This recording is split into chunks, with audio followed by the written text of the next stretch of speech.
Fala galera, mais um Pegadaria começando. Antes de mais nada, dá um joinha, se inscreva no canal, porque esse programa é muito legal. Gostou? Gostou? Tá melhorando. É, ficou melhor, hein? Ficou melhor. Cada vez uma abertura melhor. Marquinhos, nosso programa cada vez está melhor. Os convidados surpreendendo cada vez mais. Aliás, a honra de receber os convidados, né? A honra. Não, eu acho que assim, a gente tem literalmente essa honra de trazer a nata do meio. Os melhores. Por enquanto do meio da luta, mas é os caras que, pô, principalmente são parceiros, a grande maioria são parceiros e amigos. Porque então, a grande maioria, só falar isso daí, porque alguns a gente não tinha tanto contato quanto o mestre Royce e Grace, que não tinha contato, e a gente gravou o último programa. Quem não assistiu, assista lá. Mas hoje a gente está com um convidado aqui sensacional. Então eu vou fazer uma coisa. Vizinho. Meu vizinho. A gente já falei um programa, outro programa. Às vezes a gente grava aqui na Serra da Cantareira. Às vezes a gente grava nas externas. Isabel, ABC, vamos pro Guarujá, a gente vai para qualquer lugar. Oh, combinou de novo. Hoje eu tô um poeta. Por isso que eu digo que poesia de cu é rola. Então, já que eu tô um poeta hoje, apresento o convidado, porque você é o cara. Você é o cara. Que, sem querer, eu tô apresentando todos eles, né? É, por acaso. Com a grande honra. Pois é. Isso pra mim é uma honra. Hoje a gente tá aqui com um cara que, além da parte técnica, a parte do jiu-jitsu, de ser um dos maiores conhecedores do mundo, é um cara que teve a visão da organização do jiu-jitsu. Então, foi o cara... O pessoal tá curioso. Não, vou fazer mais um drama. Drama? Não, fazer mais um drama, peraí. Só tem mais um pouquinho de drama. Foi um cara que criou a Federação Paulista de Jiu-Jitsu. Era um cara que foi aluno do mestre Otávio de Almeida. Tavinho? Não. O mestre O pai. mestre pai. Mestre Do pai? Otávio de Almeida. O velho, é. E, bom, agora, já que você deu a brecha, mestre Moisés Murad. Moça! Seja muito bem-vindo. Obrigado por ter vindo, aqui viu? nesse Muito nosso obrigado. bate-papo. E você, pô, eu acho que é um cara que é um expoente, porque veio da sua cabeça a federação, você criou esse negócio. E quem não souber, vai ler a pegada, que a primeira edição explica tudo isso daí. Tô mentindo, mestre? E até hoje funciona do jeito que eu fundei, né? Exatamente. 3 eliminatórias, um paulista, né? Graças galera, a Deus. Pra vocês terem uma ideia, a gente tentou fazer esse bate-papo aqui, não deu certo a primeira vez, mas a gente não desistiu, a gente falou, não, vai dar certo. Por acaso, o Moisés mora aqui perto. É vizinho. É vizinho. O cara é chique, A gente mora na floresta. Se o cara é chique, o nosso ouvidor também, A né, gente pô? mora na periferia, Fala aí, o cara fala é aí, chique. Brincadeiras à parte, seja muito bem-vindo. Muito obrigado. Tá? Bom Sinta-se em conhecer casa você. aqui. E para começar a parada, você tem o seu nome, Moisés Murad, é misturado com o nome do jiu-jitsu. É tudo a mesma coisa. É verdade. Explica pra galera quem é Moisés Murad. Bom, eu tô há 45 anos no jiu-jitsu. Quantos anos você tem? Né? Tô com 57. Começou a treinar com 12. 11 anos, é um ano a mais. 11 pra 12. Dá 0 pra ele. 46 anos no jiu-jitsu. Eu comecei com o mestre Saraiva, né, considerado o melhor lutador do mundo de jiu-jitsu.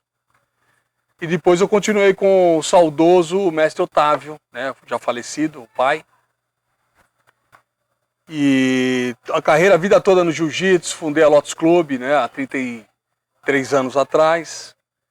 E me dediquei muito ao jiu-jitsu, né, e eu achava que tinha que ter um meio todo o jiu-jitsu. Além de você dar aula, preparar os alunos, ter um estilo de vida do jiu-jitsu, faltava competição, né? E eram raras as competições. As competições havia no Rio só 2, 3 por ano na época, né? E mesmo assim também era uma coisa módica. E aí eu tratei de fundar em São Paulo a Federação Paulista de Jiu-Jitsu, FPJJ. FPJJ. Que ano foi mais ou menos? Foi 1980, 1990. 1990.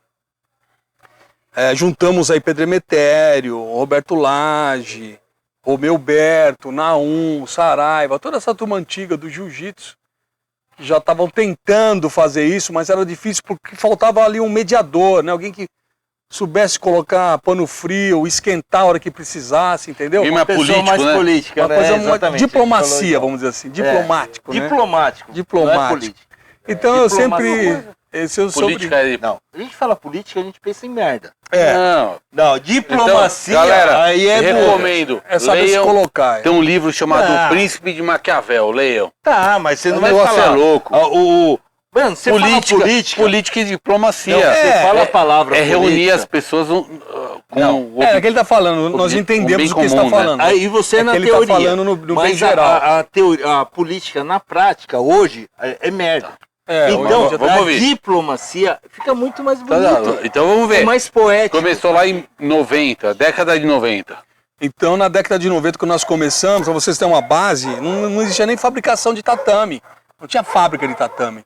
Então, nós fazíamos os eventos no Clube Tietê, que já tinha uma arena de 3 áreas montada, pré-montada, e fazíamos os primeiros eventos da federação lá no Tietê. Que era a área de judô, né?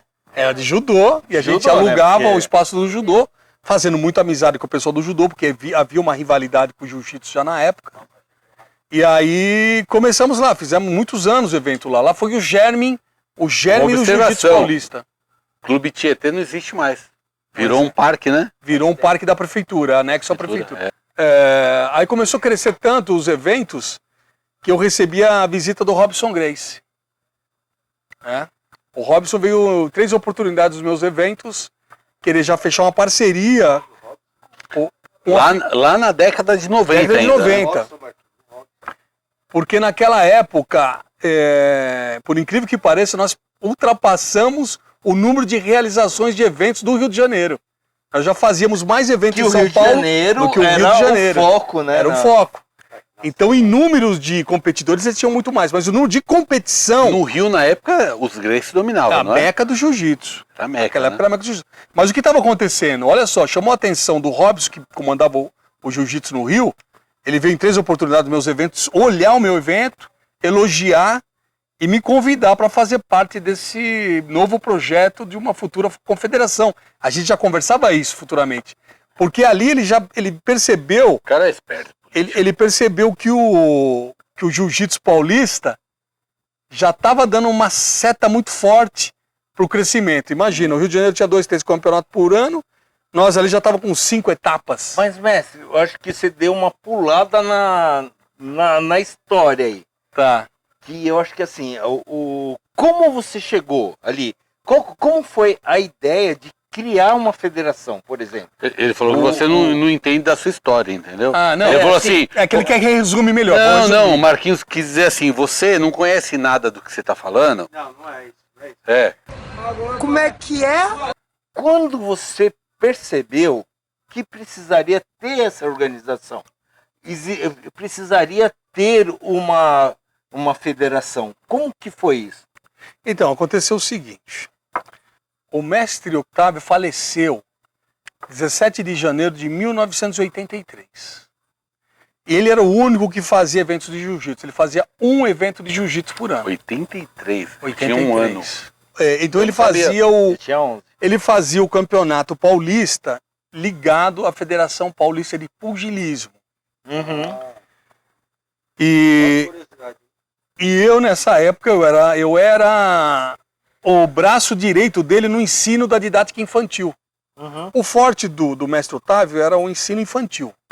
Ele chegou até na academia Otávio de Almeida, em épocas áureas, vamos dizer assim, 400 crianças. Caraca, é muita. Muita criança. Não, imagina a paciência para dar aula para criança, porque para criança. Então eu, quando vim do interior, eu com meu irmão, o Ali, né, também, que é faixa preta de jiu-jitsu, na época veio e recebeu a faixa preta também de jiu-jitsu de São Paulo.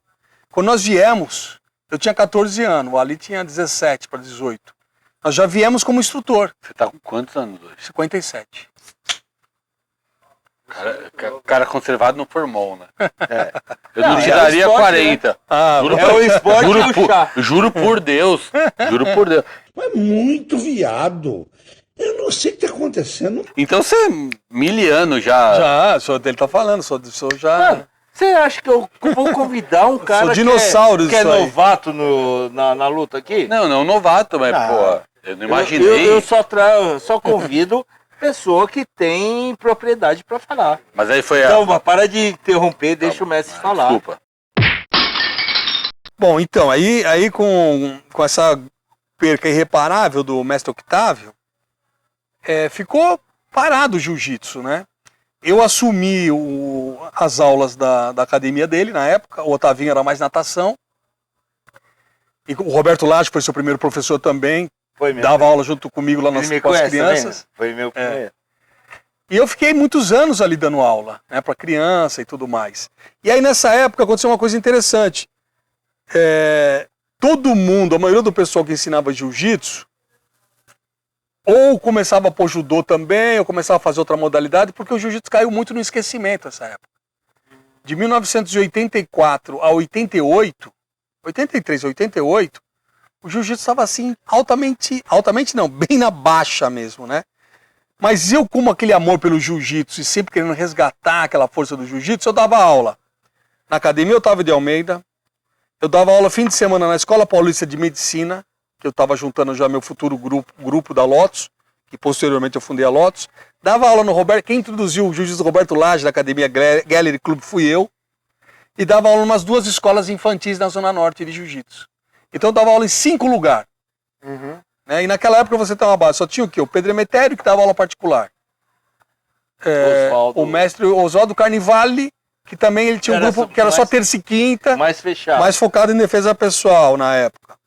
O mestre Orlando Saraiva, que foi meu primeiro mestre, que estava lá no interior, começou a dar aula também ele era formado em judô e jiu-jitsu, começou a dar aula de judô também, porque o jiu-jitsu não tinha mais aluno, estava fraco de aluno. Uhum.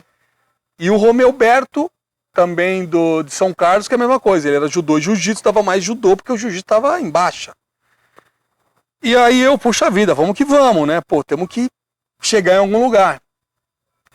E aí quando foi de 88 para 89 também, veio dar aula em São Paulo o Marcelo Bering. Ele ajudou a esquentar a propaganda do jiu-jitsu. Chegou a dar aula em São Paulo? Marcelo Bering, sim, na Companhia Atlética. Ah, é? Ele de 88 para 89, justamente na transição na que eu estava Mestre, fundando a Lotus. deixa eu te fazer uma interrupção. A gente ouve falar que o Marcelo Bering era para ser o maior nome do jiu-jitsu de todos os tempos. Falam até, tem algumas línguas que falam, algumas pessoas que falam dele ser até melhor que o Rickson. Você que talvez tenha vivenciado, ele era tão pica assim? O Marcelo foi um excelente lutador, muito bom lutador. Ele era um aluno do Rickson, né? Uhum. Mas não, o Rickson era melhor, né? Até o porte físico do Rickson era maior. O Rickson se colocava assim, eu sou o número 1 e o Marcelo é o número 2. O AD falou, se o Rickson falou que ele era o número 2, então o cara era pica Era mesmo, pica né, mesmo. Era Pro Rickson pica falar mesmo. isso era bom. Tanto é que quando tinha qualquer desafio, o cara falou, faz primeiro com o Marcelo, Se passar do se Marcelo, passar, vem comigo. A história era essa, né? e a maioria não nem A gente, passava, a, né? gente Não passava. a gente tá falando aqui de que. Antes da década Anos 90. Final da década de 80, nós estamos falando. Final da Aí década vem de os anos 90. Chegou anos 90. Aí o que aconteceu? Eu fiz uma primeira Copa em 1989, convidei todo mundo gratuitamente para juntar o jiu-jitsu. Como você conseguia fazer, mestre? Vamos Era agora difícil, né, era difícil. explorar mais assim. Era difícil. Porque hoje a gente vê a dificuldade de fazer um evento. Principalmente por causa de custo Sim. e verba. Tem algumas pessoas que conseguem, alguns caras conseguem verba pública, outros com patrocinadores. Como que era na época? Cara, na época, se eu falar, você vai dar risada, porque era assim, eu tinha alunos, né, que eram da polícia, outro que eram juiz de direito e tudo mais, e eu fui pedindo para que quem conseguisse um ginásio, eu queria fazer um evento para a retomada do jiu-jitsu em 1989.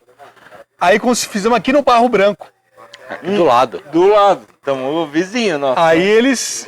Eu tinha um aluno que era juiz de direito, que era o... Tinha o Passos e tinha o... Agora o Walter. E aí eles pediram aqui, né, para me emprestarem, sem finalidade lucrativa era o evento, sem custo. Tinha aquele negócio de limpeza, eu coloquei meus alunos para limpar, para arrumar, né? E virei para todos os meus alunos, falei, olha, pessoal, a gente está pedindo para retomar o jiu-jitsu em São Paulo. Então, nós precisamos fazer o porquê da coisa, né? Então, eu vou fazer uma grande vaquinha com vocês. Vocês vão ajudar aí com um pouco, que na época era, sei lá, uns 50, 40 reais de cada aluno meu. Que dos era outros, dinheiro na época, né? Dos outros de fora eu não cobrei de ninguém. Quem veio do interior eu alojei na minha academia, né? E até ajudava o custo de alguns professores a virem, que na época estavam com dificuldade financeira. E nós juntamos nessa época, por incrível que pareça, mais ou menos uns 300 atletas.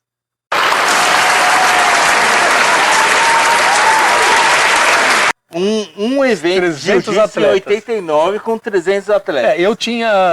Eu mesmo coloquei 80. Eu tinha 80 alunos. Então, coloquei todos. Vamos fazer transposição de tempo. 89 para 2021. 22, uma loucura. Qual foi o último evento que você fez? Quantos atletas você pôs? Esse fim de semana agora, 1.700 atletas. Ou seja, foram 20 anos trabalhando, né? Pelo pra jiu-jitsu. Resumir, né? Pra resumir. Mas eu queria saber o seguinte, conta pra gente assim agora, aqui é papo de... Tá, na boa. É de boteco mesmo, né? As dificuldades.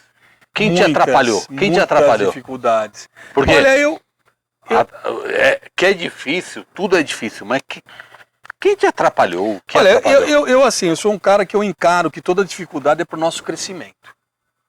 Né? Toda pedra que tá ali, você vai ter que subir, ter que escalar, e você desenvolve mais. Você vê, na época não tinha carro, eu fazia tudo à mão. O chaveamento, por exemplo, naquela época não tinha computador. Eu passava a madrugada dentro, fazendo as chaves toda à mão. E... No papel canção. Mas, no papel canção. Não, canção não, porque ele não ia desenhar, né? Era num sulfite à mão. Um sulfite à mão, eu tinha que fazer tudo à mão. Já teve situação assim de um falar pro outro, vamos facilitar para aquele, montar uma chave favorável pro... Já teve? Olha, eu nunca admiti isso. Você não, eu não admito, mas pedido sempre teve. Você já viveu isso? Claro. Eu sempre falo, o tratamento é igual para todo mundo. Mas assim, você nunca admitiu nos seus eventos, nos seus campeonatos. Mas você já viu acontecer isso? Você acha que tem? Você acha que tem? Já teve muito, já vi muito. Por exemplo, antigamente quando a gente competia lá no Rio, nos primórdios... Era muito claro isso, né? Era evidente, todo mundo fala. Era muito claro, né? Era evidente. Um paulista ia lutar lá, ele só ia ganhar se finalizasse. Ele poderia ganhar de 20-0, que o árbitro não ia dar ponto pra ele. Mestre, você, assim, eu acho que a história, agora falando de Lotus, você teve 2 caras assim que foi muito, muito pica. Opa! Eu sei que vai dar merda, mas faço mesmo assim. Eu sei como começa, mas ninguém sabe o fim. 2 horas depois... Então o jiu-jitsu é isso, ele teve várias fases, né? Hoje em dia a arbitragem é mais equilibrada, mas antigamente era muito confusa, né? Tinha muita coisa de território, né? Se ia lutar no Rio lá, o pessoal prejudicava muito quem vinha de fora, né? Tipo os paulistas, tinha muita coisa assim, né? Hoje a regra está mais equilibrada, está mais homogênea, né? E acredito que o jiu-jitsu é mais equilibrado no mundo todo, né? Então ele tá mestre, mais você sério. falou a gente voltando no tempo. A Lotus, agora vamos falar. Antes de qualquer coisa, esse cara fundou a Lotus Clube, velho. Isso, 1989. 1989. A gente não falou de Lotus. Tinha 8 anos. Foda-se! Cara, graças a Deus eu tive a oportunidade de conhecer muitos atletas bons. Mas assim, falando em Lotus, pra mim vem 2 nomes. Pelo menos 2 nomes. Que é Fábio Negão e o Giva. 2 monstros. Assim, eu tô sendo um pouco injusto até com o outro. Mas teve não muitos, tanto, muitos né? e muitos. Se eu enumerar aqui, um monte de gente, casca grossa, Mas Raul, os dois Juliano. foi muito pica, né, mesmo? Os dois eles alcançaram a mídia, assim, muito, muito grande. Pô, o Negão tá lá junto hoje, até hoje, né? Até hoje. Hoje ele comanda a equipe de competição da Lotus. E o Giva foi para os Estados Unidos e tal. Fazendo um sucesso grande lá na Califórnia. Mestre, pra mim, você é um dos caras, das pessoas que eu conheço. Não é de lutador, não, de todo, da minha convivência. De A a Z. É um dos caras mais zen. Você criou um monte de monstro, lutador, mano, aguerrido que ganharia muito. O Negão, pra mim, foi um desperdício. Daqui a pouco a gente pode até conversar qual que é a história do Negão e do Giva também. Mas você criou um monte de monstro lutador, assim, que ia pra acabar com tudo, né? E essa controvérsia? Você é uma pessoa muito zen, mas você criou lutadores. Mas dentro do dojo o bicho pega. Né? Esse zen, essa tranquilidade é durante o dia, em vários ambientes, mas dentro do dojo o bicho pega. Você competiu? Bom, já competi. Até eu começar a fazer eventos, eu competi em todos. Né? Fui 6 vezes campeão paulista nesses antigos eventos. Né? Mas aí quando eu fundei a academia e eu tinha o treinamento dentro da academia, o bicho sempre pegou pesado. Tanto é que a Lotus, quando eu estava começando com o Laje, não sei se você lembra, a Lotus sempre foi a referência. Você sabe? Tanto é que nós somos 4 vezes Eu era campeões. ainda um aluno do Laje. Não era do Laje. Você deve ter pegado essa fase, que a fase que é o maior rival na época, assim, que chegava junto, era o pessoal do Laje. Sim. Porque o Laje arrebanhava muita gente do judô e tudo mais, né, pra vir lutar. Mas eu não, só pegava o pessoal do jiu-jitsu meu mesmo. Então era um pau, né? Era sempre na final, Gallery Club e a Lotus Club. E nós fomos, né? Tanto é que fomos pentacampeões paulista. Nunca teve isso, né? Uma equipe ganhar 5 anos direto. Né? Muito difícil. Tanto é que ganhou 3 quando eu era presidente. Aí o pessoal falava, bom, agora que o Moisés saiu, não vai ganhar mais. Aí continuo ganhando mais 2. Chupa, seu trouxa! Era Laje e Lotus as 2 maiores equipes. Aí foi criado a Godoy Macaco e veio um tal de Ryan Gracie pra cá, pra São Paulo. E foi, acho que a hora mais, o tempo mais conturbado. Mais conturbado da história do jiu-jitsu paulista. Aí a minha pergunta é o seguinte: isso daí foi pro bem ou pro mal do jiu-jitsu? Eu diria que foi o mal que veio pro bem. Exatamente isso que eu queria saber que você ia responder. Foi o mal que veio pro bem. Porque nós estávamos fazendo um trabalho de escadinha, né? De organizacional, o jiu-jitsu crescendo e tudo mais. Pouco a pouco, né? Ele ia chegar lá. Ele chegou com essa briga toda aí do Ryan, do Macaco, ele chegou rapidamente na mídia, mas de um lado mal, né? Era de um lado mal, conturbado de você entrar, por exemplo, eu lembro que uma vez eu estava na fila do banco, a senhora perguntou o que você quer fazer, eu falei assim, eu sou professor de jiu-jitsu. Eu tô passada, chocada. Meu Deus. Jesus. Quando eu vi a cara dela e o resto do pessoal da fila, eu falei, pô, não posso falar mais que eu sou professor de jiu-jitsu por aí, né? Que medo, né? Todo mundo tinha medo de quem fazia jiu-jitsu, porque realmente estava muito relacionado a briga, a problemas, né?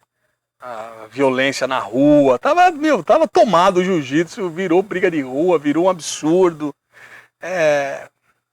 Infelizmente. O que não é a filosofia, né, de uma arte marcial, mas é o que você falou, foi um mal que veio pro bem. Foi um mal que veio pro bem. Tanto é que eu vi o Renzo falando, tipo, agradecendo até o Macaco pela essa rixa. E hoje os caras são amigos lá nos Estados Unidos, eles treinam juntos e tal.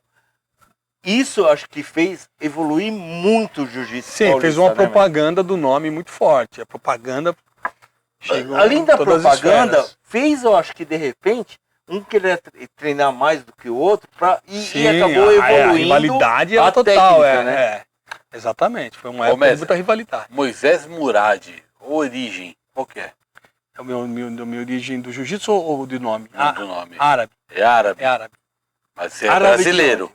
Brasileiro. Eu sou brasileiro, meu avô de Damasco, do mundo E árabe. como você entrou nesse mundo de jiu-jitsu? Que te levou pra esse Como negócio? chegou lá no Otavinho? No Otavião? No Otavião. mestre Saraiva primeiro. Ah, no Saraiva. é Então, verdade. O mestre que levou Saraiva lá? era, não sei se vocês sabem, eu falo do Hollis, que foi considerado o melhor lutador do mundo de jiu-jitsu, que é o Hollis, é filho do Carlos Gracie, né, do patriarca do jiu-jitsu. Uhum. E o Saraiva era o melhor sparring do Hollis. Os dois eram Uhum. pau a pau. E por sorte, o Saraiva, ele arrumou um emprego na Funabem, em Mujimirim, na cidade que eu morava no interior, perto de Campinas. Você não é paulistano? Não, Do lado de nós somos de São Itapira. Paulo, mas Do lado de é Itapira. Itapira. É, Bom por bosta. conhece Perto de Itapira. Itapira. Conhece Lá de Itapira. E aí o Saraiva foi trabalhar na Funabem de Mujimirim, e quando ele fundou lá o espaço à noite para ele dar aula de jiu-jitsu, os primeiros alunos foram meus irmãos e um amigo do meu irmão, e já na outra semana eu comecei também. Então nós somos os primeiros alunos do Saraiva, treinamos lá muitos anos com o Saraiva, até hoje a gente é muito amigo, né? Nunca deixei de treinar com o Saraiva, na verdade. Nas férias eu ia treinar com ele lá. Então conta pra nós. Existe hoje CBJJE Isso, a e esportiva que eu comando. CBJJ. Isso. Explica qual a diferença das duas, pra quem tá assistindo. O jiu-jitsu é o mesmo, né? A regra muda pouca coisa, mas assim, a esportiva ela é mais democrática. Você acha? Certeza, porque eu fiz parte da CBJJ. Ele que criou, caramba. A primeira reunião foi dentro da minha academia. Eu não podia deixar de dar essa... Lógico. essa Eu, salada, né? Carlinhos, Robson, Mansu e Naum. Foi a primeira reunião. Vamos fundar a confederação? Vamos. Só que a intenção desde o começo já era explícita, de elitizar o jiu-jitsu. Na CBJJ. Elitizar o jiu-jitsu. O que é elitizar? Só treinar quem tinha grana. Isso já começou porque assim, desde o Rio de Janeiro, quando havia os campeonatos no Rio, os eventos de maior expressão Era eram Barra da Tijuca. era Barra da Tijuca, Zona Sul. Quem tem dinheiro. E já daquela época já havia um preconceito com o pessoal da Zona Norte, que era o pessoal da origem do Fada. Posso te Então é um pessoal mais simples, e é um pessoal até muito completo em técnica de jiu-jitsu, que lembra que o pessoal até proibiu a chave de pé, porque o pessoal do Fada da Zona Norte era um forte de chave de pé. Então só tinha no Zona Sul ali, que era o pessoal boa da grana, e a teoria da Confederação Brasileira era continuar com o pessoal bom de grana só. Então a gente pode falar que o CBJJ era elite, aí veio a Democrático, CBJJE pra tentar democratizar. Não, eu acho que É isso. é menos ainda. Exato. Acho que é menos ainda. Eu queria entender, que eu tenho essa dúvida faz um puta tempo. Principalmente, você vai complementar já. A gente ouve falar, eu sou campeão da faixa X da CBJJE. Aí alguém fala, não, mas eu sou campeão da CBJJ. Qual é maior? Não, exatamente. Ou melhor, Mas antes o que é mais reconhecido? Para você antes- chegar nisso, Porque Antes eu de ouço, começar, tem vários hoje eu critérios. ouço falar hoje mais da CBJJE, muito mais. no Brasil nós somos muito Muito mais. falados, eles são mais fortes no exterior. Né? Messi, mas aí, é aí que eu vou chegar. Então é bora. isso que eu quero perguntar. Messi, o que a gente sempre ouvia falar, quando eu treinava, era a primeira divisão e segunda divisão, que era a FESP. E hoje, né, depois de um tempo, virou a CBJJ e a CBJJE, que também era uma primeira divisão e uma segunda divisão. Mas aí você falando do custo. Mano, CBJJ, você tem que ir lá na gringa lutar. Hoje, você traz 500 mil neguinhos do Brasil inteiro pra lutar pau no cu da CBJJ. Claro. Com todo o respeito do mundo. Claro. Mas você faz um trabalho que ninguém faz. Exatamente. E Eu as acho que revelações, isso é e as diferente. maiores revelações mundiais são feitas aqui. Então, e Fabinho, você não tem noção, é muita gente. Muita gente que nunca vai poder. O cara não pode ir para os Estados Unidos. Mas o cara lá É verdade. do Confundós, como que é? Cafundós, lá do Amazonas. Consegue vir vem aqui em do São Judas. Paulo. Não é do Amazonas. Consegue vir para São Paulo, não consegue ir para... Mas vem aqui e luta. Já que a gente tá polêmico, que foda-se. Não, é pra gente tocar Por que o pau. racha? Porque hoje não é uma confederação única, porque tem a CBJJ e a CBJJI. Porque exatamente a linha de avanço da esportiva, como eu falei para você, ela é mais democrática. Se nós tivermos só uma entidade, a CBJJ, talvez ele não tivesse oportunidade de treinar o jiu-jitsu, né? E muitos outros projetos sociais não teriam oportunidade de treinar jiu-jitsu. Tá bom, mas porque o jiu-jitsu ia ser a elitizado. CBJJ é elitizada, mas por que o racha? Quando aconteceu o racha? Você falou tudo, você sintetizou tudo. Quando eu tinha passado a federação já por Otavinho, e justamente nessa época começou essa briga do jiu-jitsu, raia e macaco e tudo mais. Uhum. Então, o que acontecia? Eu, dentro da Federação Paulista, eu mantinha aquela ética, o respeito de todos, os mestres, Naum, Romeu, Beto, Sara, todo mundo você conheceu. Como eu falei, o cara mais zen que eu conheço. É o pessoal sério do jiu-jitsu. Agora você imagina uma reunião lá com o macaco e o raia saindo na porrada na frente dos mestres. Mandando o mestre calar a boca, vai se danar e não sei o que, né? E aí começou uma perseguição muito grande com esses mestres, né? Começou essa porradaria, essa brigaiada, né? E os mestres me ligavam, falaram, Moisés, continuar essa bagunça, a gente não participa mais. Até então você estava onde? Só comandando a Lotus, como professor da Lotus, normal, Sem da minha federação, equipe. sem nada. Sem nada. Não, mas Só ele já participando. tinha Calma, criado... deixa eu Antes, falar. eu tinha criado a Paulista. Não, vamos tinha passado, sem trocar Tá todo o passo a passo. eu Ele já tinha passado a Paulista. criado Não, e passou pro não, mas cara. ele contou, mas É. até então você estava... Pra você ter uma base, eu tinha passado pra ele, foi em 93, acho que eu passei, ou 94. 94 que eu passei. Aí começou essa bagunça toda, e os mestres começaram a falar, não, a gente não participa mais da Paulista. Final tá de muita bagunça. 90, né? Tá muita bagunça. Aí quando foi de 97 para 98, eles pediram para mim fundar uma nova entidade, para acabar com essa bagunça. Aí nasceu a festa. Aí nasceu a FESP. Eu mesmo, por exemplo, num dos campeonatos da Paulista, eu fui considerado, me pediram para mim se retirar da área de competição ali do Colégio Magno, né? Que era tudo ali, né? Era Ali a vida, focado todos ali, os né? professores ali, então eles me viam como, aquela diretoria que tinha entrado ali, eles me viam como um potencial. Pessoa Não grata, quista, não quista, uma pessoa que tinha o poder de novamente pegar. Porque assim, eu sempre fui muito bem quisto no jiu-jitsu, né? Então, eles viam eu com medo de mim. Se o Moisés falar que quer de novo a federação, ele vai ter, então vamos manter esse cara longe, né? Então eles faziam de tudo pra mim ficar longe. Ade, tira o fone dela. Agora começou Agora a pegadaria. pergunta. Namorou muito? A vida toda, né? Não, sempre pegou, mas né? as meninas do jiu-jitsu namoram? Não, é o seguinte, eu dentro da academia eu sempre fui muito sério. Aluna é aluna. Mas amiga de aluna, o bicho já pega. Aí é outra parada, né, velho? Não contava com a minha astúcia. Aí sim, né? E eu vou falar, amiga de aluna é pior do que aluna. É pior que aluna, né? Pior. Porque você é ídolo duas vezes. Né? Isso aí. Ídolo duas vezes. Né? Porque a amiga, que a aluna conta pra outra. Ai, meu professor.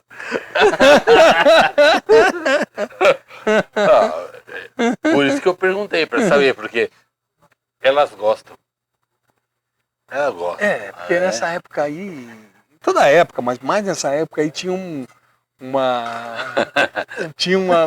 todo mundo falava, as mulheres todas falavam e tava aquele negócio que, pô, que lutador de jiu-jitsu é os melhores que tinha pra fazer sexo, né? Lógico. Então era uma... Não, aí vem. uma loucura. Eu discordo. Eu acho Porque os Gracie não, né? Não. De kickbox é muito melhor. Sabe de nada, inocente. Mas assim, mole mas igual você. o jiu-jitsu, até pelas posições de luta, toda aquela coisa, nessa década aí de 90, ele ficou muito, assim, pelo menos no mundo feminino, que era os top do sexo, era lutador de jiu-jitsu. Então era uma disputa, cara. Você ia no campeonato nessa época, você lembra? Cara, era só princesa. Era só princesa que tinha pra assistir era o de legal. jiu-jitsu. Era coisa de louco. Galera, programa chegando no final. Foi bom pra caramba. A gente nem falou tanta merda. Não falamos Caraca, nada. mano, foi muito sério, velho. Mas pelo menos a gente descobriu que a CBJJ é de rico e a CBJJE Democrática. é Aberta a todos. da plebe. Democrática. Da plebe. Não. Mano, tem demência? O jiu-jitsu deve ou não deve, merece ou não merece ser uma modalidade esportiva da Olimpíada. E por que eu te falo isso? Porque a gente fez um bate-papo igual o nosso aqui com o Royce, e ele a opinião dele, Extremamente. sou contra o jiu-jitsu ser competição. Ao mesmo tempo eu vejo a CBJJE incentivar a competição do jiu-jitsu. Aliás, eu vejo vocês brigarem queremos. Pela opinião. hegemonia da competição. O que você acha? Sim. Você está dizendo que o jiu-jitsu esportivo ir para Olimpíadas, isso você Isso. quer dizer? É. Então, Sua opinião. a minha opinião é assim. Se o jiu-jitsu for para essa Olimpíadas que existe hoje, vai ter que lapidar muita coisa e vai perder muitas características do jiu-jitsu. Então você é contra. Do jeito que é hoje. Posso fazer uma pergunta? Não. Não? Interromper. Agora eu preciso interromper. Hoje, as regras do jiu-jitsu já não quebrou o que é o jiu-jitsu? Porque hoje o jiu-jitsu tá chato. Tá, a galera. Tipo assim, eu não posso a fazer galera isso. tá lutando por uma vantagem.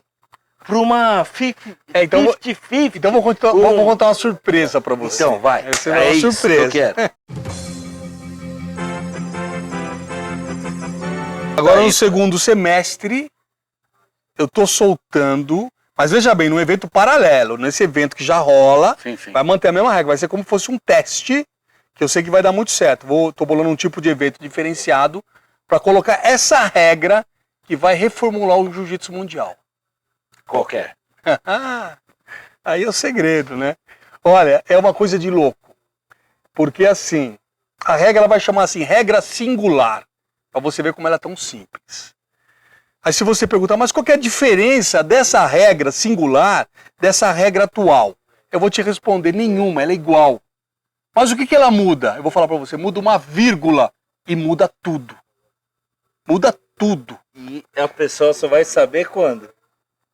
Eu devo inaugurar agora em julho ou agosto, essa regra. Tá aí. Então, ó, quem tá vendo aí, Fica atento. vai ficar atento porque vai ser exclusivo da pegada. Exclusiva. Então, a pegada tá exclusivo junto. da Vou chamar pegada. vocês pra cobrir. Exclusivo da Então, pegada. eu vou fazer uma. Vai ser a revolução do pedido. jiu-jitsu mundial. Porque, mestre, antes te interrompendo de novo, porque tá chato hoje. Tá muito chato. Então o que acontece? Tá chato O que hoje. acontece, Marquinho, hoje? O que acontece hoje? Quem que pode ter a visão para mudar a regra hoje? É só quem tá à frente do jiu-jitsu há muitos anos. Né? Ou lá o Carlinhos Grace, ou eu aqui, ou quem tá há muito tempo, que consegue analisar as regras para você poder ver onde muda. Eu, nesse quase aí, sei lá, 47 anos no jiu-jitsu, eu tenho essa visão, aonde mudar e aonde melhorar. Entendeu? E aí quando eu falo mudar uma vírgula, você fala, porra, Moisés. Aí quando você entender, ver a regra, você fala, Moisés, você não mudou nada e mudou tudo. É o que Como que ninguém faltava. viu isso Era antes? o que faltava. Era o que provavelmente. faltava. Como Eu que tô ninguém na viu isso? curiosidade, mas eu Cara, acho é que era muito o que curioso, cara. É muito curioso, cara, Então, e interessante. Vamos falar Os caras uma vão coisa. falar, porra, esse cara é foda. Como é que ele conseguiu mudar isso aí com uma vírgula? Pode fazer um pedido? Pode. Sem spoiler. Sem Um spoiler. pequeno. Um pequeno spoiler. Tá. Não precisa falar o quê, mas de que forma pode mudar? Tá, vamos lá. Eu vou dizer pra você, por exemplo, uma coisa que vai mudar. Só uma. Vou dizer uma coisa assim, não vou te falar diretamente da regra para não tirar a Lógico. surpresa da regra, que ela é tão simples que se eu falar todo mundo vai matar a charada. Eu quero jogar isso aí para Júlio. Uma coisa que eu vou evidenciar para vocês é que o lutador, a partir de então, ele vai ser mais completo. Porque vocês sabem, né, o Marquinhos principalmente, ou o cara é guardeiro ou é passador, né, Marquinhos? Sim, não é sim, isso? Sim. Com essa regra, ele vai ter que ser os dois, vai ter que ter um equilíbrio. Aí. É um Eu acho desafio. que é o que falta. É um desafio, entendeu? Vai ter que ser completo. Vai ter que ser completo. E pode escrever, cara, a partir da inauguração, no máximo em 2 anos, essa regra vai dominar o mundo do jiu-jitsu. Hoje, o papo foi com Moisés Morage, um cara sensacional. Miliano de jiu-jitsu. Participou da criação de todas as federações, confederações. É o ícone o Ícaro. do jiu-jitsu paulista. E Ponto. contou ainda pra gente Que aqui, tem tipo, muita no coisa. vai mudar a regra. Vai mudar a regra. Uma regra nova, né? Vou colocar uma competição Vai modelo melhorar. novo, de experimento, até o pessoal, porra, põe essa, que essa nós Que gostamos. vai valer a Que pena. essa vai valer a Então, pena. gostaria de agradecer Valeu, obrigado vocês aí de eu poder pela ter vindo vinda. aí. Mestrão, demorou pra caramba pra Mas gente tem a hora gravar. certa, né? Tudo tem seu momento. Tem seu programa. E tudo tem seu momento. A gente sempre finaliza o nosso programa Isso que eu ia falar. com o nosso convidado escolhendo uma música. Poxa, que Pra bacana. gente Você finalizar escolhe a música. o programa. Tá, legal. Qual que é a sua? Eu gosto muito de música popular brasileira, né? Pode ser Aquarela do Brasil, pronto. Abre a cortina do passado. Põe aí pra gente. De lá no Preta do Serra.